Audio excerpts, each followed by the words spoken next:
this body, or something within this body, seemed to drop into the void during some sort of meditation. But it wasn't a meditation as such. It was simply where I couldn't find myself.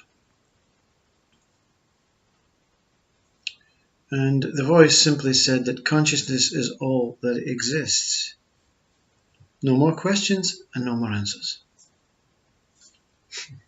I wasn't happy with that, you see. Something wasn't happy with that.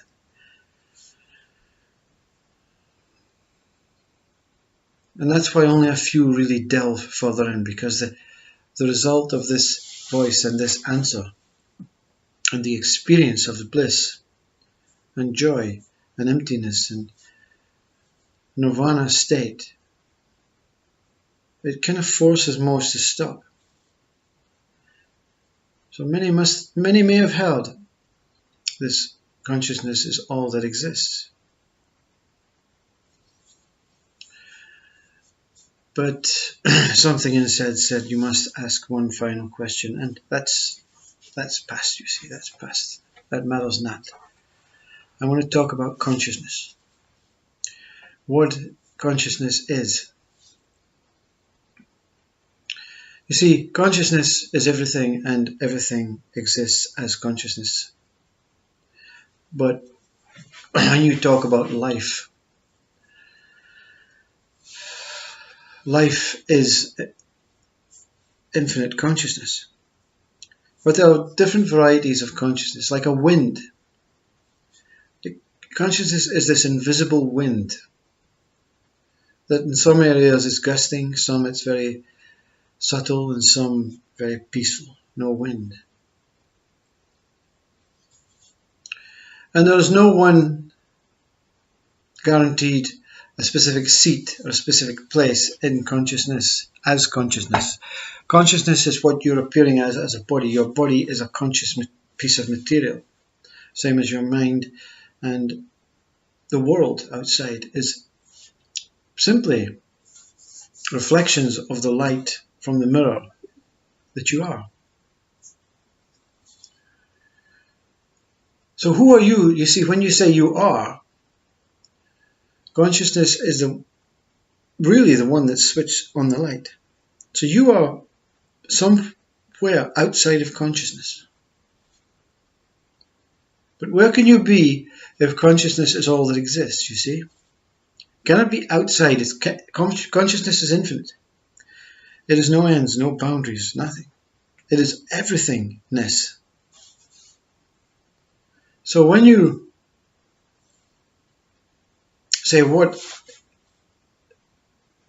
lies beyond consciousness,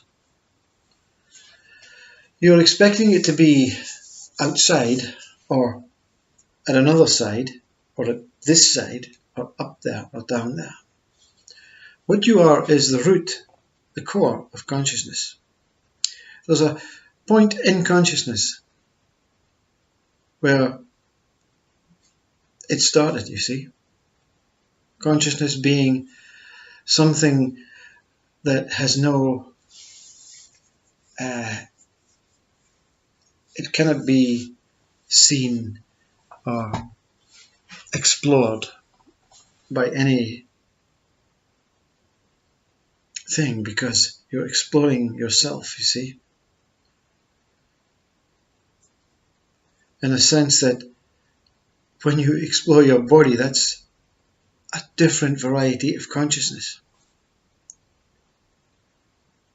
When you say your finger is your finger, and your hand is your hand, and your elbow is your elbow, you would say these are different parts of your body.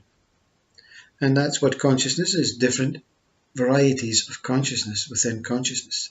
So when you explore consciousness or analyze consciousness as thinking, well, yeah, we can see consciousness. It's quite visible, you know. You're saying that consciousness is form and everything within it, so we can explore bits. Yeah, but you're only exploring one piece. How can you explore the whole of consciousness? So something within these fingers and hands has to be the same as what is within the feet and within the trees and the sky and everything. There is something that remains, like the breath in every single person's body. We think we have an individual breath, but it is one breath. It comes from the same source.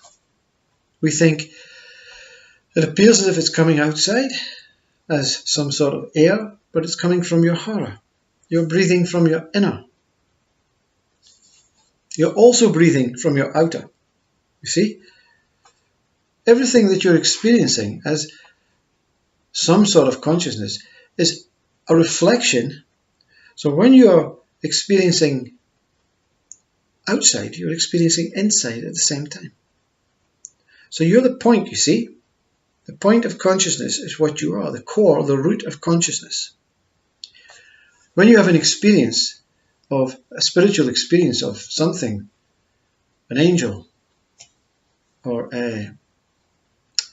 some samadhi state, you're experiencing from your inner state. But it's also simultaneously being experienced as your outer state within your body. You cannot be exempt, you see. You cannot be exempt from, if you meet a soul, the inner body or the subtle body meets the soul. But the outer body must also be there to pick up the pieces and say, wow, yes, you did. You met the soul. I was there, you see, because the outer body is the body that speaks and communicates. So speaking is a different variety of consciousness. Listening is a different variety of consciousness. I don't know if you get this. Everything is consciousness, but very, very subtle varieties of this big gust wind. So what consciousness is everything. Afterlife, before life, because life still is the root of all experiential life, whether it's experiential life as a soul, or as a human. Whatever state is a different kind of experience within this states of consciousness, within consciousness. So everything is within. The matrix of within consciousness. But you beyond it are exempt from this consciousness, but you cannot even be here without it. So when consciousness goes, the idea that you have of being in this body, the idea of the world that you have, all these varieties of consciousness go.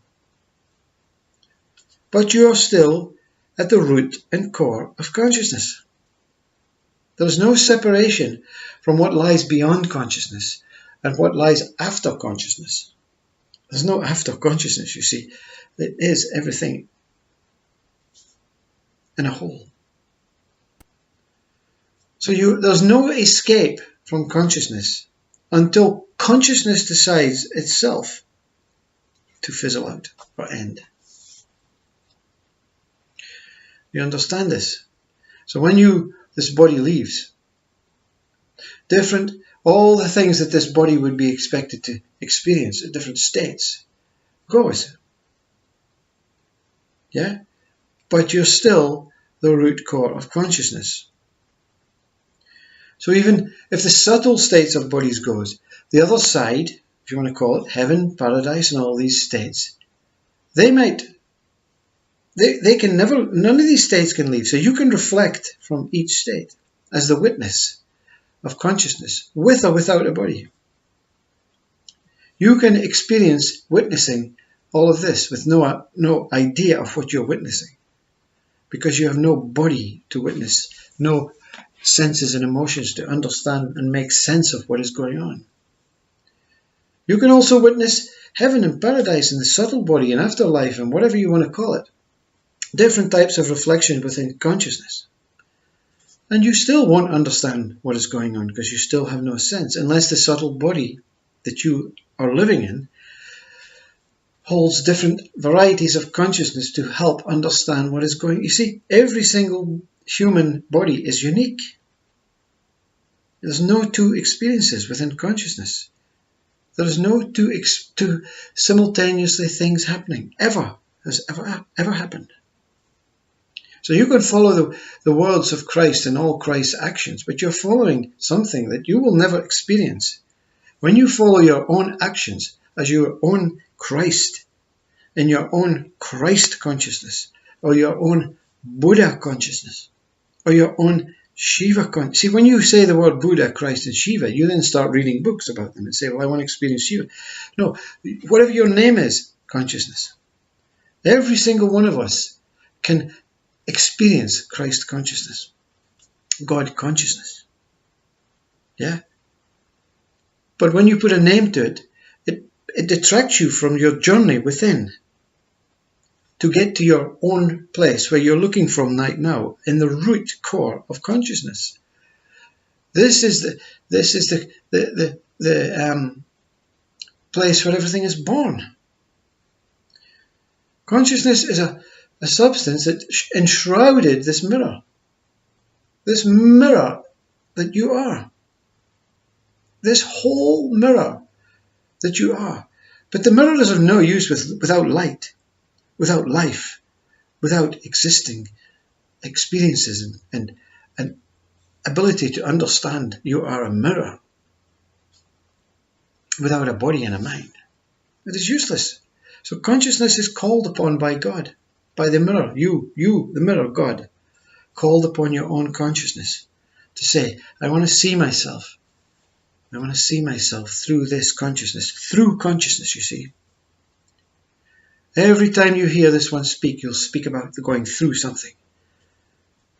You must go through everything. You must go through every experience. Through means go through. You know, when you say go through, it means it appears like you have to do action. You can be the mirror and let everything reflect and go through you. You see, you don't have to be the one that goes through, but everything must come through you. There has to be some sort of passing. Okay? You're simply the space. So whatever you're looking as this space over there, you either go through it or it comes through you. Go through consciousness to the root of consciousness. Explore consciousness. How do you explore consciousness? Explore every single thing within yourself. The quickest path to consciousness is within you. All of this is different varieties of sub-consciousnesses. Within you, there are different varieties of sub-consciousnesses. But the point where there's neither external world or internal world, what is that point, you see? That point is the hourglass where everything comes from the door. And within you, the door is you.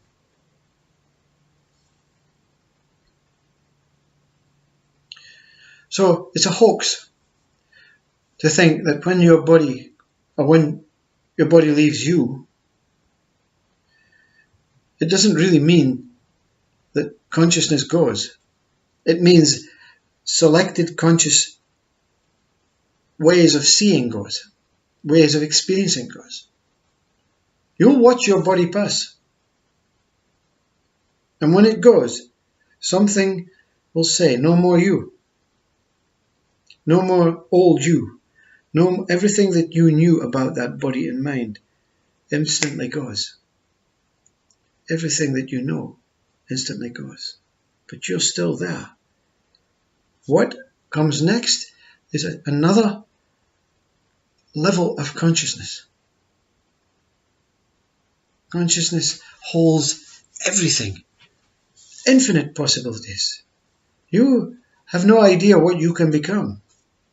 You cannot become that with this body because it's restricted. It is restricted to a level of consciousness. But the one that sees that, the one that experiences God consciousness, transcendental consciousness, Christ consciousness, through inquiry within, understands that. There is no such thing as death or birth. There is only you moving in different conscious experiences. Time is a hoax. You are actually appearing as a human now. You may be appearing as 100,000 other things that your mind cannot even perceive or understand. You are everything and more. And this world, this life that you have is so serious. And no one is exempt from taking it serious. It doesn't matter what a saint or a guru says, we all take it serious at some point. But when you experience the root core of what you are, God,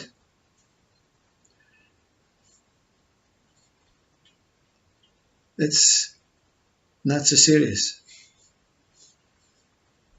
But without this mind and body for this life, it's very essential to keep that. And you know that every other being needs to keep their body and mind. So you become a saint, that you would not harm anyone, because you know that everyone is able to experience what you speak of and what you experienced. And you're willing then to do that. Consciousness, go to the core, go to the root. It lies in your hara. It lies in your root. Everything that you have been told is to go outwards, projected outwards, and see God up there. Yes, but the path has been kept from you. The path is now from the eyes out there, from the ears out there, from the nose out there, from every sense and emotion out there. The path is. Ignore these senses. Ignore the eyes, the mouth, the ears, the nose, and the fingers or whatever. And use your sixth sense, which everyone has. And this sense only can see inwards. It searches inwards. It's like a little snake that searches inwards. All these Kundalini in yoga are things that have been put in your way to stop you going further. Everything that comes in front of you, everything that you experience within, that you read up about, is something to stop you going further within. Christ's words may stop you going within. Buddha's words. That's why you have to become so individual. It's all about your inquiry. All about what you can find out about yourself with your head chopped off. Don't inquire with this part. It's of no use. Inquiry with this part has to be external. Inquire here and look within. And it's not impossible because the ego head mind says, no. What is keeping you from the truth is this whole head, because everything is stored there. But it's not, you see. That's another idea, another hoax. The brain stores everything. The brain stores nothing. The brain keeps the body alive. It's its job. It keeps the body alive. That's all. It's not interested in inquiries and external world. It's only interested in keeping this body alive. And it does a great job. So leave the head alone. Don't tamper with it. Don't touch it. Don't treat it as a secondary thing now. The head is doing fine on its own. It keeps you from being run over, your eyes, from the traffic. It keeps you breathing. You know, the head is a useful thing, but it's of no use to go and find your true infinite life as whatever you want it to become, or God wants you to become.